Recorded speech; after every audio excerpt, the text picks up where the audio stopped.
Hey everyone. So, when you check the tag on your clothes, there's a pretty good chance you'll see Made in Bangladesh. We all know that. But here's the thing, that's just one chapter in this massive global success story. Today, we're going to go way beyond the label and uncover how a nation known for one thing is fast becoming a powerhouse in, well, everything from green tech to pharmaceuticals.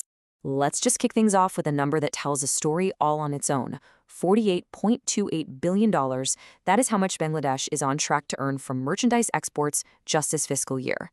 And despite all the economic craziness happening around the world, this number isn't just holding steady. No, it's a sign of a really powerful and surprisingly diverse export engine just running at full throttle. This quote right here, it captures the whole shift perfectly. For decades, anytime people talked about Bangladesh's economy, it was all about one thing. But honestly, that's an old story. The reality on the ground today is a massive strategic pivot towards a whole portfolio of different products and services that are in huge demand all over the world. Okay, so you can't talk about Bangladesh's exports without acknowledging the giant in the room, the ready-made garments, or RMG sector. It's an absolute powerhouse. I mean, it's what put the country on the global manufacturing map, and it's still, without a doubt, the main pillar of their export economy, known for its incredible scale and quality. And you can really see that dominance when you look at the numbers. Garments make up a whopping 81% of the export pie. But, and this is the really exciting part, the story we're here to explore today, it's all hiding in that other 19%. Almost a fifth of all exports are now coming from totally different sectors. So let's go ahead and break that down. Right, this is where it gets really interesting. This is the growth story. Let's dive into that 19% and see what's powering the next wave of Bangladesh's export boom. First up, we've got a category that is, exactly what the world is asking for right now: sustainable exports. As consumers and big companies everywhere are demanding more eco-friendly products, Bangladesh is in this perfect strategic position with one of its most traditional resources, one that's suddenly super relevant again. And that translates to $820 million in exports just last year alone. We're not just talking about raw fiber here. Oh no. We're talking about stylish shopping bags, cool home decor, and innovative packaging that's a direct replacement for single-use plastics. It's a huge green opportunity meeting a massive global demand. So beyond green products, Bangladesh is really starting to climb up the value chain. It's moving into sectors that rely on specialized skills, on science, and on technology. This is where we see that big transition from just exporting goods to exporting expertise. And here's what that looks like in action.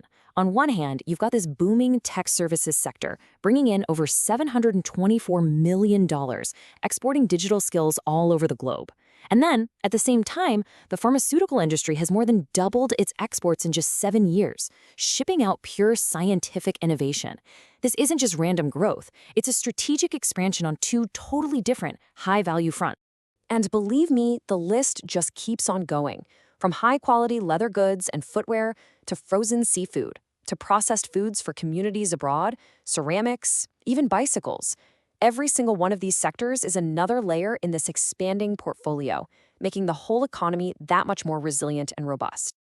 So, okay, the products are diverse, the quality is there, we've established that. But for any international business, that's really only half the battle, right? The next big question is always the same. How do you actually connect with this market and do it reliably?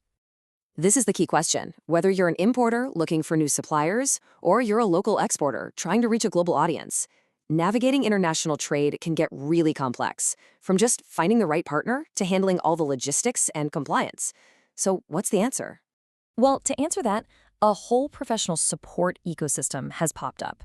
Let's just take a look at an organization like Trade and Investment Bangladesh, or TNIB, as a great example. Agencies just like this are designed to be that bridge. They offer deep local expertise to help businesses cut through all the complexity of international trade. And what they've done is break it all down into a really clear journey. It all starts with strategy, understanding the market, figuring out how to position your product.